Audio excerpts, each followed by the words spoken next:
إن الحمد لله نحمده ونستعينه ونستغفره ونعوذ بالله من شرور أنفسنا ومن سيئات أعمالنا من يهده الله فلا مضل له ومن يضلل فلا هادي له وأشهد أن لا إله إلا الله وحده لا شريك له وأشهد أن محمدا عبده ورسوله يا أيها الذين آمنوا اتقوا الله حق تقاته ولا تموتن إلا وأنتم مسلمون يا أيها الناس اتقوا ربكم الذي خلقكم من نفس واحدة وخلق منها زوجها وبث منهما رجالا كثيرا ونساء واتقوا الله الذي تساءلون به والأرحام إن الله كان عليكم رقيبا يا أيها الذين آمنوا اتقوا الله وقولوا قولا سديدا يصلح لكم أعمالكم ويغفر لكم ذنوبكم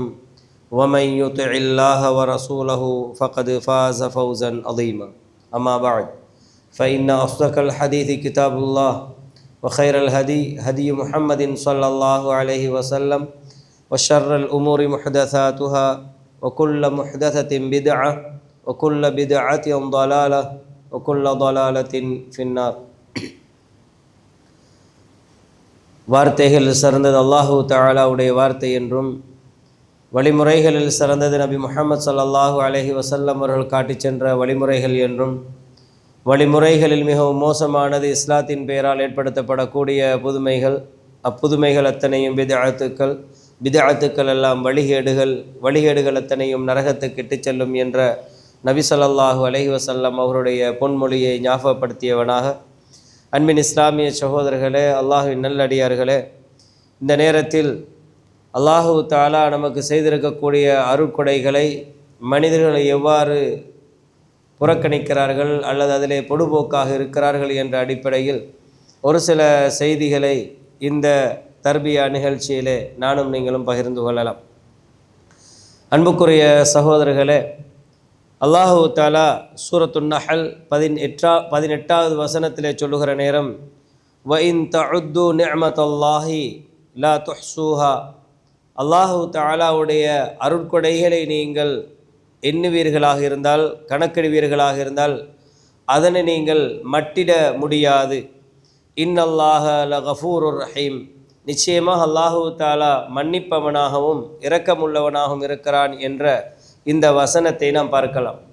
அன்பான இஸ்லாமிய உறவுகளே, அல்லாஹு தஆலா இந்த உலகத்திலே மனிதர்களை படைத்து அந்த மனிதர்களிலும் மிகச்சிறந்தவர்களாக அல்லாஹு தஆலா நம்மை ஆக்கியிருக்கிறான் என்பது மிகப்பெரிய ஒரு நிஅமத். அதாவது நானும் நீங்களும் இந்த உலகத்திலே முஸ்லிம்களாக பிறந்திருக்கிறோம். எங்களுடைய தாயும் தந்தையும் முஸ்லிம்களாக இருக்கிறார்கள். அதனால் நானும் நீங்களும் முஸ்லிம்களாக இருக்கிறோம். அதிலும் விசேஷமாக அல்லாஹு தஆலாவை முழுமையாக ஏற்று அவனுடைய வேதத்தின் அடிப்படையிலும் நபி அவர்களுடைய சுன்னாவின் அடிப்படையிலும் வாழ வேண்டும் என்ற உன்னதமான கொள்கையை நானும் நீங்களும் ஏற்றிருக்கிறோம் என்று சொன்னால் அல்லாஹு தஆலா எனக்கும் உங்களுக்கும் தந்திருக்கக்கூடிய மிகப்பெரிய ஒரு நிஅமத்தாக இந்த நிஅமத் இருந்து கொண்டிருக்கிறது.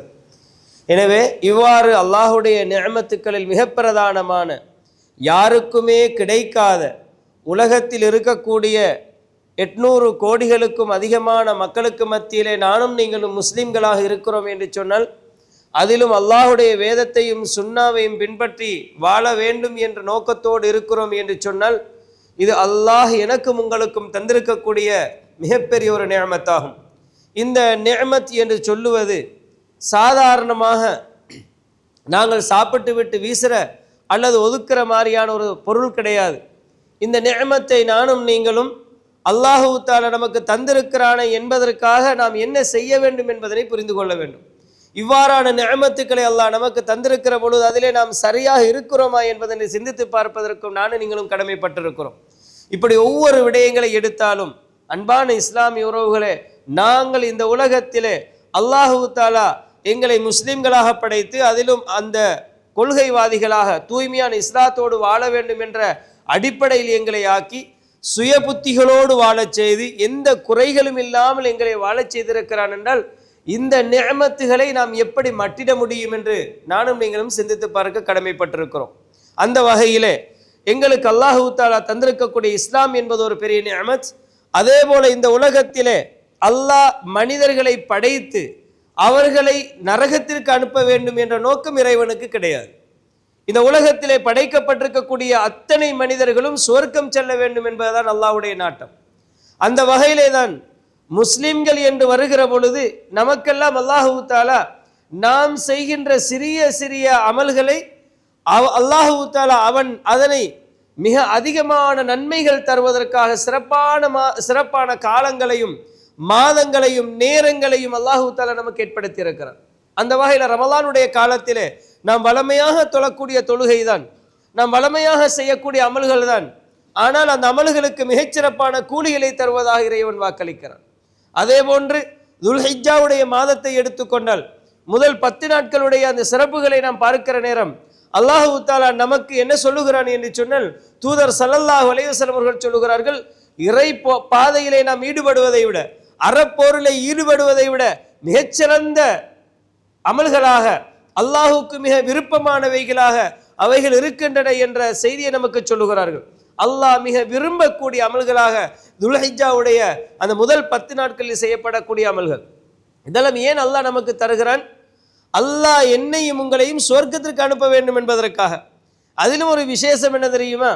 ஆதம் அலைஹிஸ்ஸலாம் அவர்களை அல்லாஹு தஆலா இந்த உலகத்திலே படைத்து ஆதம் அலைஹிஸ்ஸலாத்தை சொர்க்கத்தில் தான் அல்லாஹு தஆலா குடி வைக்கிறான். அல்லாஹ்வுக்கு சொர்க்கத்திலே ஆதம் அலைஹிஸ்ஸலாத்தை வைக்கணும் என்ற தேவையில்லை. ஆனால் அல்லாஹ்வுடைய நோக்கம் என்னென்று சொன்னால், என்னையும் உங்களையும் தண்டிக்க வேண்டும், நரகத்திலே தூக்கி போடணும் என்பதல்ல.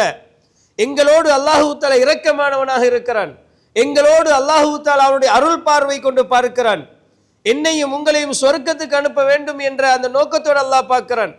மலக்குமார்களை போல் அல்லாஹு தஆலா எங்களுக்கு 24 மணித்தியாலமும் முழு வருடத்திலும் அத்தனை நேரங்களும் சுஜூதில் இருக்கணும், ருக்குவில இருக்கணும், அல்லாஹ்வுடைய கட்டளைகளுக்கு நீங்க மாறு செய்து விடக்கூடாது என்ற எந்த விதமான ஏற்பாடுகளும் எங்களுக்கு கிடையாது.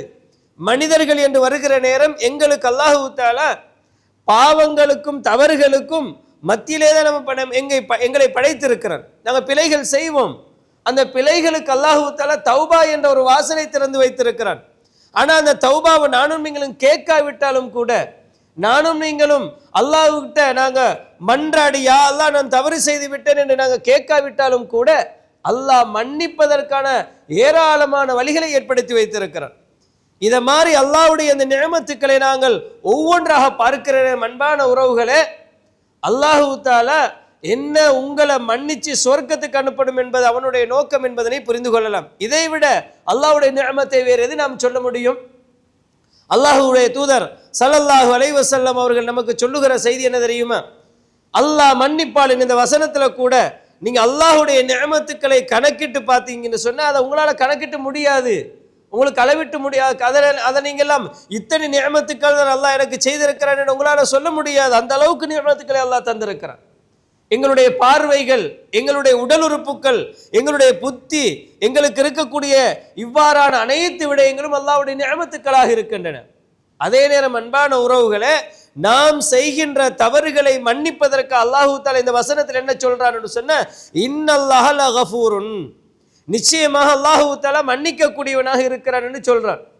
அல்லாஹ் கிட்ட நாம் மன்னிப்பு கேட்பது என்பதனை தாண்டி அல்லாஹ் எங்களுக்கு சில கடமைகளை தந்திருக்கிறானே, அந்த கடமைகளாலேயே எங்களை அல்லாஹு தஆலா மன்னிக்கிறான். அல்லாஹு தஆலா திருமறையிலே சொல்லுகிற நேரம், இன்னல் ஹஸனாத் யுத்ஹிபுன ஸய்யிஆத், நாங்கள் தௌபா செய்து மன்றாடி அல்லாஹ் கிட்ட கேட்கணும் என்கிறது ஒரு பகுதி இருக்குது. அதல்லாம நாம் செய்கின்ற சிறிய தவறுகளை மன்னிப்பதற்கு அல்லாஹ் என்ன வழிமுறைகளை செய்திருக்கிறான் என்று சொன்னால், இன்னல் ஹஸனாத் யுத்ஹிபுன ஸய்யிஆத், நாம் ஏதாவது தவறு செஞ்சிட்டோம் என்று சொன்னா, பிழையான விடயங்களை செய்துவிட்டோம் என்றால், பாவமான ஒரு காரியம் எங்களால் நடந்துருச்சுன்னு சொன்ன, நாம் நல்ல ஒரு அமலை செய்கிற நேரம், நல்ல காரியத்தை செய்கிற நேரம் அல்லாஹு தஆலா எங்களை மன்னித்து விடுவான்.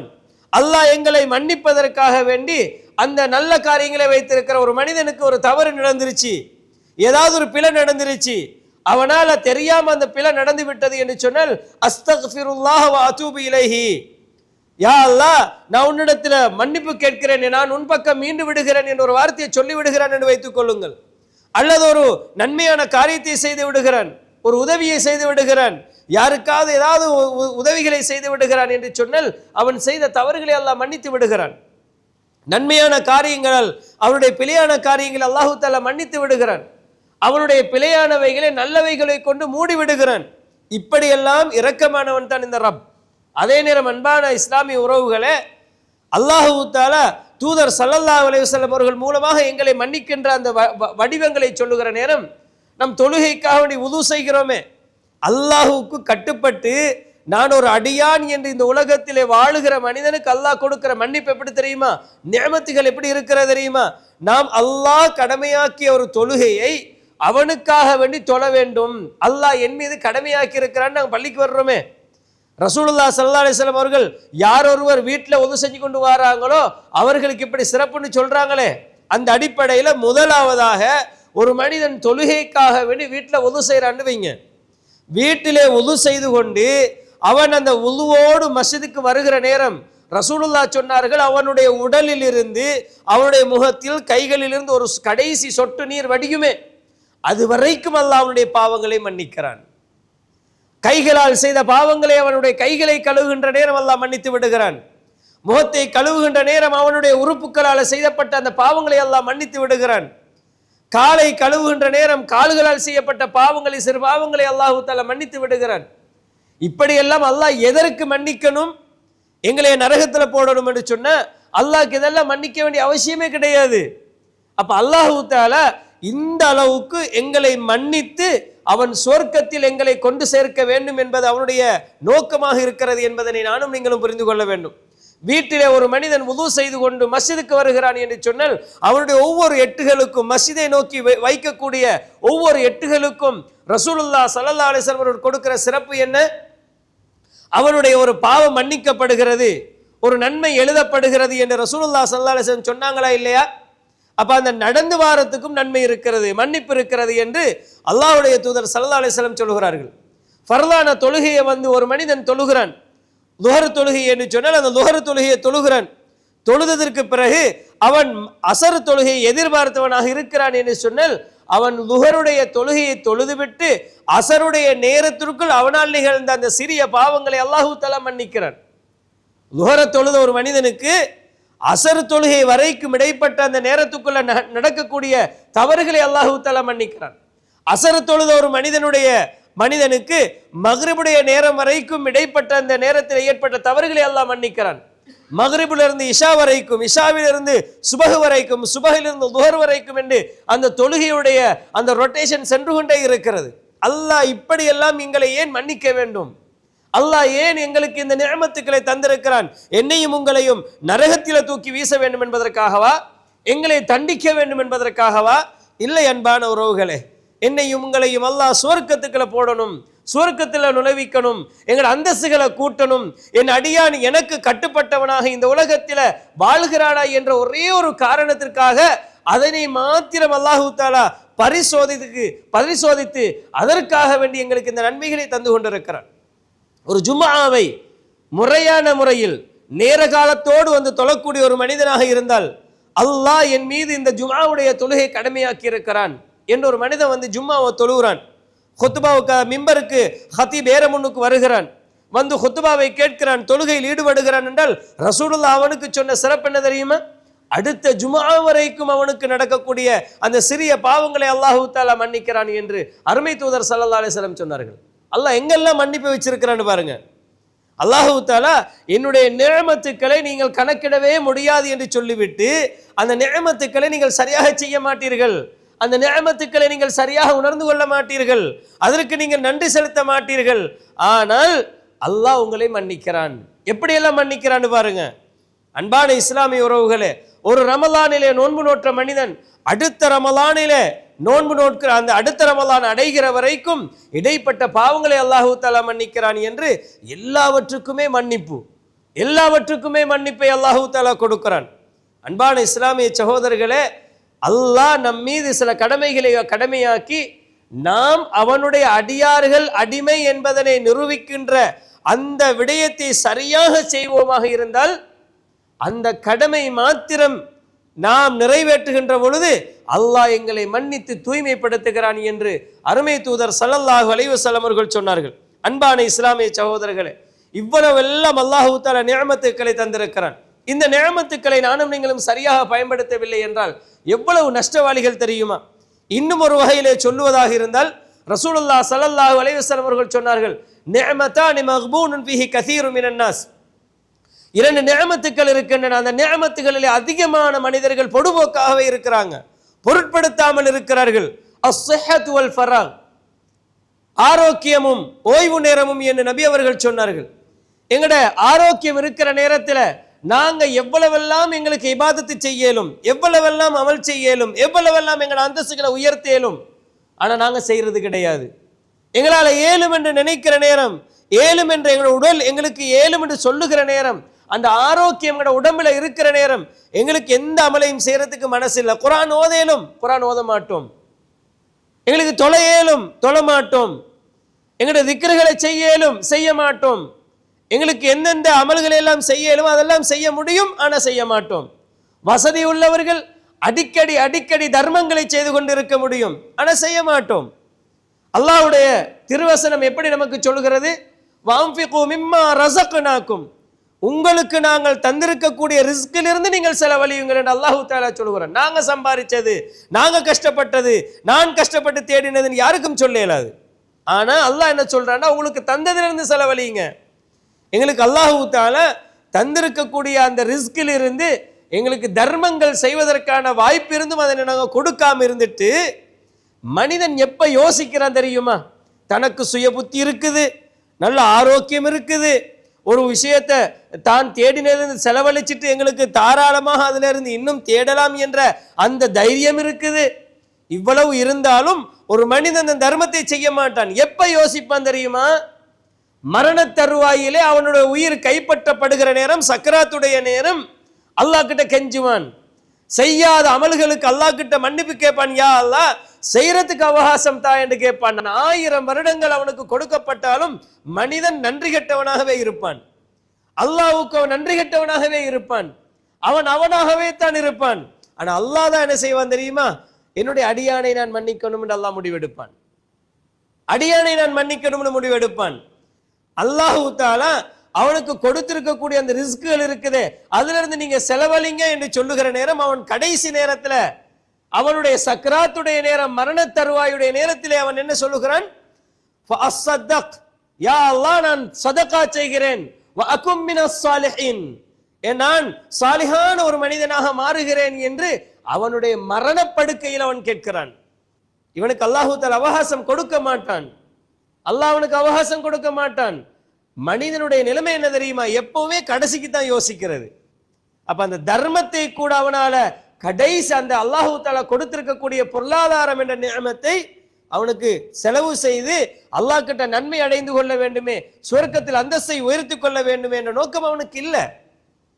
அன்பான இஸ்லாமிய சகோதரர்களே, இதே போன்று அல்லாஹ் தஆலா நமக்கு தந்திருக்கக்கூடிய இந்த ஆரோக்கியம் இருக்கிறதே, இந்த ஆரோக்கியத்துல எங்களுக்கு எவ்வளவோ செய்யலாம், இபாதத்துக்களில் ஈடுபடலாம், நல்ல காரியங்களை செய்யலாம். ஜும்ஆவுக்கு ஒரு மனிதனுக்கு நேர காலத்தோடு ஆரோக்கியம் இருக்கிற நேரம் வர முடியும், வரமாட்டான். வயசான காலத்துல அந்த நோய் வந்ததுக்கு பிறகு ஜும்ஆ தவறுகிற நேரம், சில நேரங்கள் அந்த உணர்வுகள் வருகிற நேரம், நான் ஜும்ஆவுக்கு நேரத்தோட போயிருக்கலாமே என்று யோசிப்பான். அப்படியெல்லாம் அவனுக்கு யோசிக்கிறதுக்கு அந்த நேரம் அவனுக்கு ஆரோக்கியம் இருக்காது. அன்பான உறவுகளே, வயதானவர்கள் சில நேரங்களில் யோசிப்பாங்க, எனக்கு எவ்வளவெல்லாம் இருந்துச்சு, எனக்கு எவ்வளவெல்லாம் செய்ய முடியுமா இருந்துச்சு, எவ்வளவு தைரியம் இருந்துச்சு, நான் வாலிபனாக இருக்கிற நேரம், ஆரோக்கியமாக இருக்கிற நேரம் எனக்கு எவ்வளவெல்லாம் செய்ய இருந்துச்சு, நான் செய்யவில்லையே என்று யோசிப்பார்கள். சில நேரங்கள்ல இப்ப நோயாளிகளாக ஆகினத்துக்கு பிறகு அவங்க வாலிபத்தை பற்றி, அந்த ஆரோக்கியத்தை பற்றி யோசித்துக் கொண்டிருப்பார்கள். அன்பான உறவுகளை, யோசிப்பாங்க, எனக்கு கண் பார்வை இருந்துச்சு, எவ்வளோ குர்ஆன் ஓத முடியுமா இருந்துச்சு, ஆனா நான் ஓதல்லையே. என்னுடைய கால்கையில நல்ல தைரியமாக நான் நடந்து செல்வதற்கு என்னுடைய கால்கையில சக்திகள் இருந்துச்சு, நான் பள்ளிக்கு போயிட்டு தொழல்லையே. வயசான காலத்துல யோசிப்பா. ஜமாத்து தொழுகையை தவறவிட்ட வயோதிபர்கள், நான் தொழுதிருக்கலாமே என்று வயோதிப காலத்தில் யோசிப்பார்கள். ஆனா மனிதன் அந்த ஆரோக்கியத்தை புரிந்து கொள்வதில்லை, வீணடித்துக் கொண்டிருக்கிறான். இதைத்தான் ரசூலுல்லாஹ் சொன்னாங்க, மிக முக்கியமான 2 நிஅமத். அந்த நிஅமத் எங்களுக்கு நிஅமத்தாகவே விளங்குறல்ல. ஏன் தெரியுமா? காசு கொடுத்து வாங்கல. ஆரோக்கியத்தை காசு கொடுத்து வாங்கினோமா?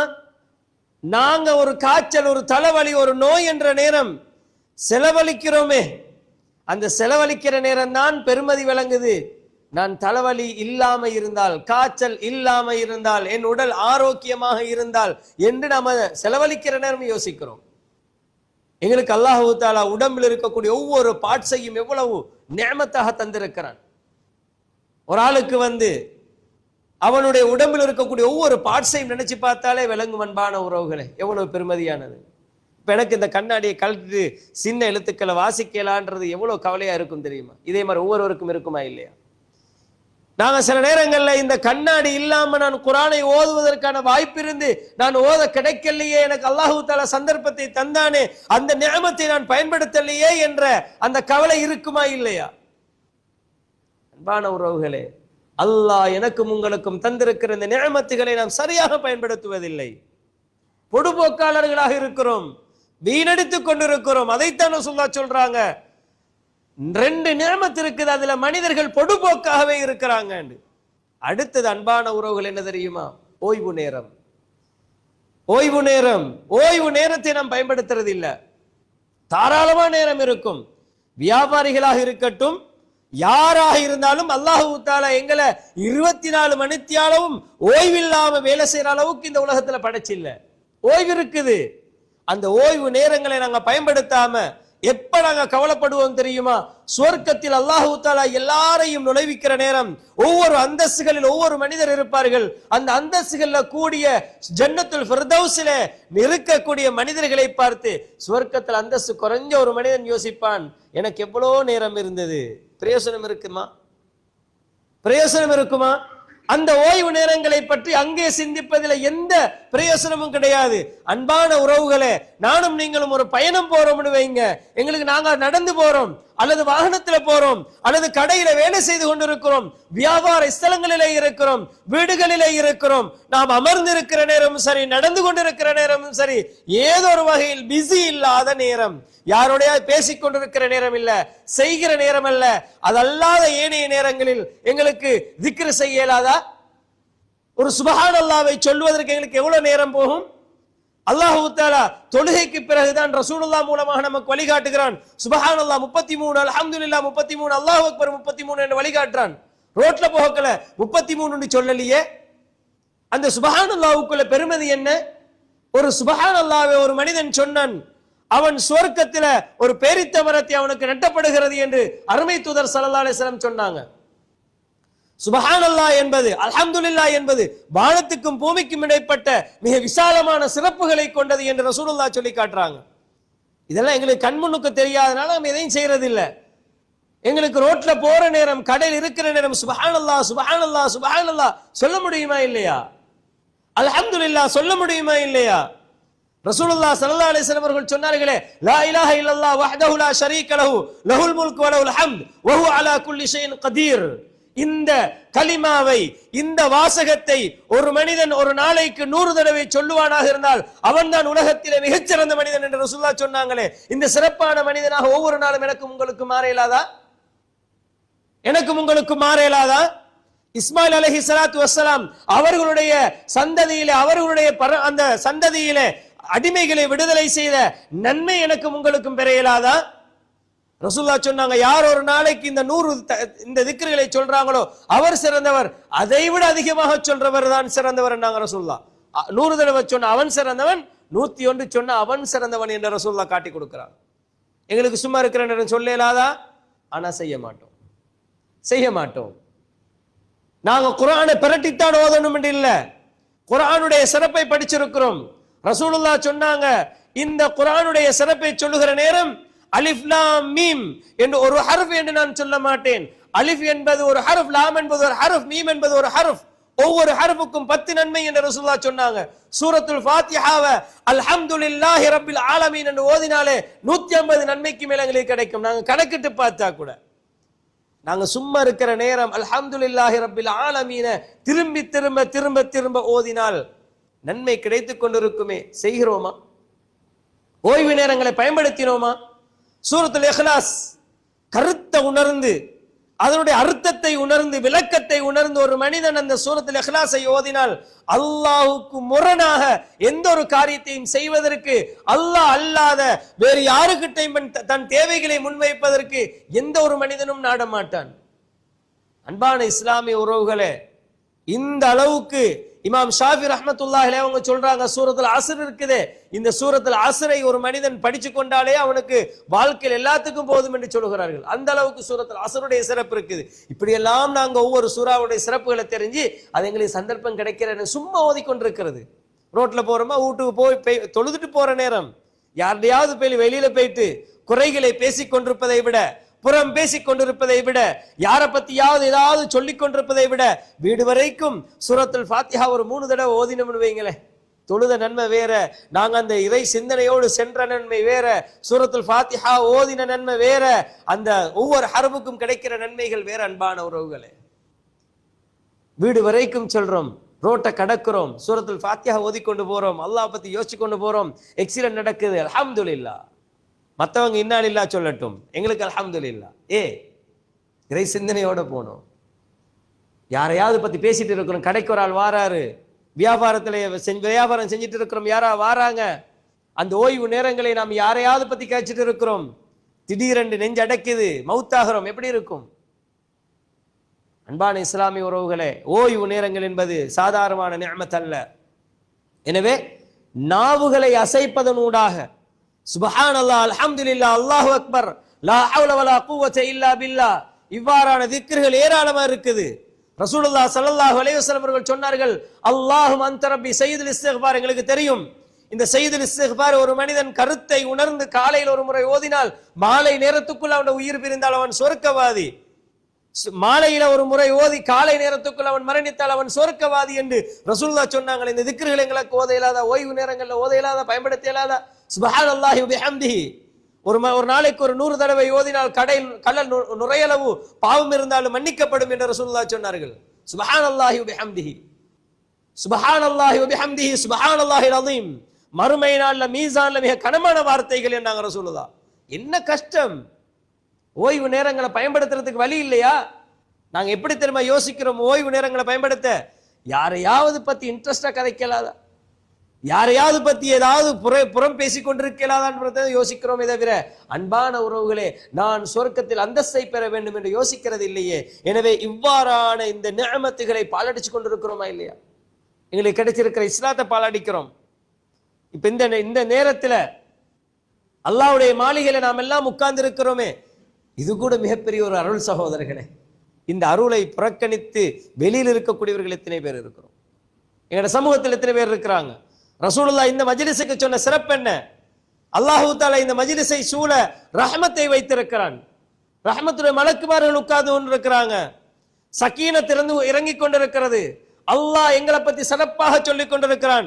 நான் இந்த உலகத்தில ஒரு ஹலீஃபாவை படைக்க போகிறேன் என்று சொன்ன நேரத்துல நீங்க ஃபித்னாக்காரர்கள் சொன்னீங்களே, பாருங்க என்னுடைய அடியார்களை, அல்லாஹ்வுடைய மார்க்கத்தை படிக்கிறார்கள், அல்லாஹ்வுடைய மஸ்ஜிதிலே ஒன்று சேர்ந்து அவங்க எல்லாம் படிக்கிறாங்க, யததாரஸூனஹு, அந்த குர்ஆனை படிக்கிறாங்க என்று அல்லாஹ் தஆலா எங்களை பத்தி என்ன செய்வான்? சிறப்பாக சொல்லிக் கொண்டிருப்பான் மலக்குமார்களிடத்தில். அப்படியான ஒரு மஜ்லிஸில் இருக்கிறோம். இந்த அருள் எனக்கும் உங்களுக்கும் கிடைத்திருக்கிறது. ஆனால் இந்த சமூகத்தில் என் வாப்பாக்கு இல்லை, என் உம்மாக்கு இல்லை, என் தாத்தாக்கு இல்லை, நானக்கு இல்லை என்ற அந்த கை சேதமும் இருக்கிறது. அன்பான உறவுகளே, எல்லாருக்கும் அல்லாஹ் தஆலா அவனுடைய நிஅமத்தை நாடுவதில்லை. ஆனால் நிஅமத்தை யாருக்கு அல்லாஹ் நாடிட்டானோ அதை யாருக்கும் தடுக்க இயலாது. எனவே இப்படியான பல நிஅமத்துகள் உண்டு. இஸ்லாம் என்பது ஒரு நிஅமத். அல்லாஹ் தஆலா நாம் செய்கின்ற அமல்களை இரட்டிப்பான நன்மைகளை தருவதற்காக வேண்டி தரக்கூடிய காலங்கள் அல்லாஹ்வுடைய நிஅமத்துகள். அதே போன்று அன்பான உறவுகளே, எங்களுக்கு தந்திருக்கக்கூடிய அல்லாஹ்வுடைய உறுப்புக்கள், அல்லாஹ் எங்களுக்கு தந்திருக்கக்கூடிய உறுப்புக்கள், அவனுடைய அமானிதங்கள், நிஅமத்துகள். இப்படியான பல நிஅமத்துக்களை சுமந்து கொண்டு ஆரோக்கியம், அதே போன்று ஓய்வு நேரம் என்பதெல்லாம் நிஅமத்துகளாக வைத்துக்கொண்டு நாம் இவைகளை பொடுபோக்கான முறையில் கடத்தி கொண்டிருக்கிறோமா இல்லையா? அல்லாஹ் என்னையும் உங்களையும் பார்த்து எச்சரிக்கை செய்கிறான். ரசூலுல்லாஹ்வை பார்த்து அல்லாஹ் சொன்னான், வலா தக்கும் மினல் காஃபிலின், பொடுபோக்காளர்களாக நீங்க இருக்காதீங்க, பொடுபோக்காளர்களில் நீங்கள் இருக்காதீர்கள். வைன்ன கஸீர மினன் நாஸ் அன் ஆயாத்தினா லகாஃபிலூன், எங்களுடைய வசனங்களிலே மனிதர்களில் அதிகமானவர்கள் பொடுபோக்காளர்களாக இருக்கிறார்கள். அல்லாஹு தஆலா உலகத்தை பார்த்து சொல்லுகிற நேரம் யஅலமூன ظاهرا من الحياة الدنيا وهم عن الآخرة هم غافلون. துனியாவில மூழ்கி மறுமை விஷயத்தில் பொடுபோக்காளர்களாக இருக்கிறாங்க. இப்படியெல்லாம் அல்லாஹு தஆலா எங்களை பற்றி சொல்லிக் கொண்டிருக்கிறான். அல்லாஹ் சொல்லுகின்ற ஒரு செய்தி என்ன தெரியுமா? யாரெல்லாம் அல்லாஹ்வை பயந்தவர்களாக இருப்போமோ அவர்கள் பொடுபோக்காக நடந்து கொள்கிற நேரம், சில வேளை அல்லாஹ்வை பயந்தவர்களாக வாழ்கின்ற மனிதர்களுக்கும் பொடுபோக்கு தாராளமாக வரும். ஆனால் அந்த மனிதன் பொடுபோக்கிலே தொடராக இருக்க மாட்டான். அல்லாஹ் சொல்லுகிறான், இன்னல்லதீன தகவ், எவர்கள் அல்லாஹ்வை பயந்து, இதா மஸ்ஸஹும் தாயிஃபு மினஷ் ஷைத்தான், ஷைத்தானுடைய ஒரு கூட்டம் அவர்களை தீண்டி அவர்களை பிடிச்சு கொண்டு ஷைத்தானியத்தான வழிமுறைகளை போறாங்களோ அந்த நேரத்தில் ததக்கரு, அவர்கள் உணர்வு பெற்று விடுவார்கள். நாங்க போற வழி பில, நாங்க இருக்கிற வழி பில, நாங்க செய்யற இந்த காரியம் பில என்று உணர்வு பெற்று விடுவார்கள். ஃபஇதாஹும் முப்சிரூன், அவர்கள் தெளிவு பெற்று விடுவார்கள். அவங்க என்ன செய்வாங்க? அந்த பொடுபோக்குத்தனத்திலிருந்து அல்லாஹ்வுடைய சிந்தனையிலிருந்து தூரமாக இருக்கிற அந்த கட்டத்திலிருந்து மாறி இறை சிந்தனைக்கு மாறி விடுவார்கள் என்பதை அல்லாஹ் சொல்லுகிறான். அன்பான இஸ்லாமிய சகோதரர்களே, இந்த அடிப்படையில நாம் பொடுபோக்காளர்களா இல்லையா என்று டெஸ்ட் பண்றதுக்கு அல்லாஹ் எங்களுக்கு தாராளமா அடையாளங்களை தந்திருக்கிறான். அதுல ஒரு முக்கியமான விஷயம் என்று சொன்னா, நிஃபாக்குடைய அடையாளங்கள் இருக்குதா, நயவஞ்சக தன்மை எம்மிடத்திலே காணப்படுகிறது என்று சொன்னால் நானும் நீங்களும் பொடுபோக்காளர்களாக இருக்கிறோம் என்ற அர்த்தம். பொய் பேசுறோமா, ஏமாத்துறோமா, நாங்க மற்றவங்களுக்கு துரோகம் செய்கிறோமா, நானும் நீங்களும் பொடுபோக்காளர்கள். இந்த அடையாளம் முனாஃபிக்குடைய அடையாளம். இந்த அடையாளம் ஒரு மூமினிடத்தில் இருக்கக்கூடாது என்று அல்லாஹு தஆலா சொல்லுகிறார். எப்ப நானும் நீங்களும் இந்த பொடுபோக்கிலிருந்து தூரமாகவும் தெரியுமா? அல்லாஹுடைய மார்க்கத்தை படிக்கிற நேரம் எங்களுக்கு இந்த பொடுபோக்கு வராது. ஒரு கத்தியை தீட்டத்தான் கூர்மையாகுமே தவிர அது கூர்மையான கத்தின்னு வச்சிருந்தால் மொட்டையாகித்தான் போகும். இதை போல நானும் நீங்களும் மார்க்கத்தை படிச்சு கொண்டே இருக்கணும். அல்லாஹ்வுடைய மாளிகையில் ஒன்று சேர்ந்து கொண்டே இருக்கணும். குர்ஆனை நாங்க வாசிச்சு கொண்டே இருக்கணும். நபி அவருடைய சுன்னாவை படிச்சு கொண்டே இருக்கணும். அப்ப எங்களுக்கு என்ன செய்யும்? அந்த உணர்வு இருந்து கொண்டே இருக்கும். அன்பான உறவுகளை, சூழல் தான் என்னையும் உங்களை மாத்துறது. நாங்க மஸ்ஜிதுடைய சூழல், மஸ்ஜிதுல நாங்க இருந்து எப்படி அல்லாஹ்வை பற்றி சிந்திக்கணும் என்ற உணர்வு எடுக்கிறோமோ அந்த உணர்வு எங்கள்கிட்ட இருந்து கொண்டே இருக்கும். அதே போல காலை மாலை திக்ருகளை ஓதிக்கொண்டிருக்கணும். தொழுகைக்கு பிற ஓதப்பட வேண்டிய திக்ருகளை ஓதணும். இப்படியான விடயங்களை செய்தால் நானும் நீங்களும் பொடுபோக்காளர்களாக இருக்க மாட்டோம். இப்படி செய்யவில்லை என்றால் நானும் நீங்களும் பொடுபோக்காளர். தொழுகையில் ஈடுபடாதவனுக்கு இப்ப பாங்கு இஷாவுக்கு பாங்கு சொல்லப்பட்டுச்சு. முழு ஊரும் பள்ளியில ஜும்மாக்கு வாரி வந்து சேர்ந்தாங்களா? சுபகுக்கு வருவாங்களா? லுஹருக்கு வருவாங்களா? வரல என்றால் ஏன் அவங்க வரலன்னு சொன்னால் அவர்கள் அந்த இறை சிந்தனை விட்டும் தூரமாக இருக்கிறாங்க. அதனால் அவர்களுடைய அந்த ஈமான் லா இலாஹ இல்லல்லாஹ் என்பது மட்டும் அங்க வச்சுக்கொண்டு ஈமானை புதுப்பிக்காம உறுதிப்படுத்தாம இருக்கிறாங்களே தவிர மற்றபடி அவங்களிடத்துல என்னல்ல, அந்த இறை சிந்தனைகள் எல்லாம் இல்லை. அவங்க பின்னுக்காகிக் கொண்டே இருக்கிறாங்க. யார் அடிக்கடி மஸ்ஜிதோட தொடர்புள்ளவர்களாக பள்ளிக்கு வந்து தொழுது சுஜூது செஞ்சு அல்லாஹ்வை பத்தி பேசி அல்லாஹ் கிட்ட கேட்டு இப்படி வாழ்கிறார்களோ அவருடைய ஈமான் உறுதியாகிக் கொண்டே இருக்கும். அவர்கள் இறை சிந்தனையில் இருப்பார்கள். அதே போல இந்த கஃப்லத் என்பது, பொடுபோக்கு என்பது, பாவங்களை நாங்க சிம்பிளா நினைச்சோம்டா, பாவங்களை சிம்பிளா நினைச்சாண்டா இந்த கஃப்லா வரும். இதுல ஒரே ஒரு உதாரணத்தை நான் சொல்றேன். நாங்க இன்றைக்கு எங்கட ஒரு பொம்பளை புள்ள ரோட்ல போற ஒரு ஆளோட பேசினா எப்படி இருக்கும்? ஸ்கூல்ல நாங்க எங்கட புள்ள போட்டிக்கிறோம். ஸ்கூல்ல பாடசாலையில எங்கட பொம்பளை புள்ள ஒரு பொடியனோட பேசி கொண்டிருக்கிற என்ற மெசேஜ் ஒரு வாப்பாக்கு வந்தா எப்படி இருக்கும்? எப்படி பேசுவாள் சொல்லுவோமா இல்லையா? ஆனா இதே பொம்பளை புள்ள, இதே எங்கட மகள் எங்கட தம்பிட மகனோட பேசி கொண்டிருந்தா எங்களுக்கு விளங்குதா பாவம்? எங்கட தாத்தட மகனோட பேசி கொண்டிருந்தா பாவம் விளங்குதா? எங்கட நானட மகனோட, அந்த மகரம் இல்லை என்ற நாங்க உறவுகள் என்று சொல்லி நானா தம்பி தாத்தா தங்கச்சி என்று வீட்டுக்குள்ள நாங்க பழகி கொண்டிருக்கக்கூடிய அந்த உறவுகளோட பேசினா அந்த பாவம் விளங்குதா? பாவம் இல்லதானே?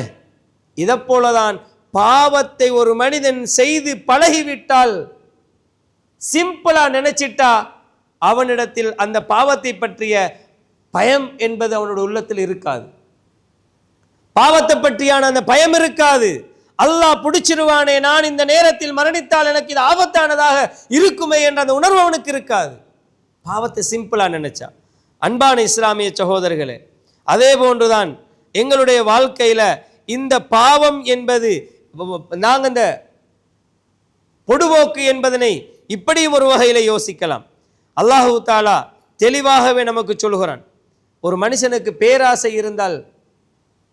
இருந்தா பணத்தில் ஆசை, நல்லா இன்னும் தேடணும் சேர்க்கணும் என்ற அந்த ஆசை வார நேரம் ஹராம்கள் எல்லாம் விளங்காது. இப்படி பல்வகையான காரணங்கள் இப்படி பொடுபோக்காக நானும் நீங்களும் வாழ்வதற்கு காரணங்களாக இருக்கின்றன. அன்பான இஸ்லாமிய சகோதரர்களே, நானும் நீங்களும் எங்களோட வாழ்க்கையில் இந்த பொடுபோக்கை விட்டு தூரமாகணுமாக இருந்தால் மார்க்கத்தை படிக்கணும், இறை சிந்தனையில் அடிக்கடி ஈடுபடணும், திக்ருகளில் ஈடுபடணும், அல்லாஹ்வை பற்றி பேசணும், சுன்னாவை நாங்கள் படிக்கணும், குர்ஆனோடு தொடர்புள்ளவர்களாக இருக்கணும், நல்ல மனிதர்களோடு நாங்கள் பழகணும், நல்லவர்களோடு நாங்கள் உறவாடணும். இப்படி இருப்போமாக இருந்தால் எனக்கும் உங்களுக்கும் இந்த கஃப்லா என்பது, பொடுபோக்கு என்பது வராது. அல்லாஹு தாலா என்னையும் உங்களையும் அவ்வாறு பொடுபோக்கான மனிதர்களை விட்டும் தூரமாக்கி அல்லாஹுக்கு நெருக்கமான அடியார்களோடு பழகி நாம் இந்த உலகத்தில் வாழுகிற நேரம் இறை சிந்தனை உள்ளவர்களாக வாழ்ந்து அதிகமாக அல்லாஹ்வுடைய நிஅமத்துக்களை ஞாபகப்படுத்தி அந்த நிஅமத்துக்களுக்காக நன்றி செலுத்தக்கூடிய மனிதர்களாக இந்த உலகத்தில் வாழ்ந்து மரணிக்க நானும் நீங்களும் பழகிக்கொள்ள வேண்டும். வல்ல ரஹ்மான் அதற்கு எனக்கும் உங்களுக்கும் தௌஃபீக் செய்வானாக. வ ஆகிரு தஅவானா அல்ஹம்துலில்லாஹி ரப்பில் ஆலமீன்.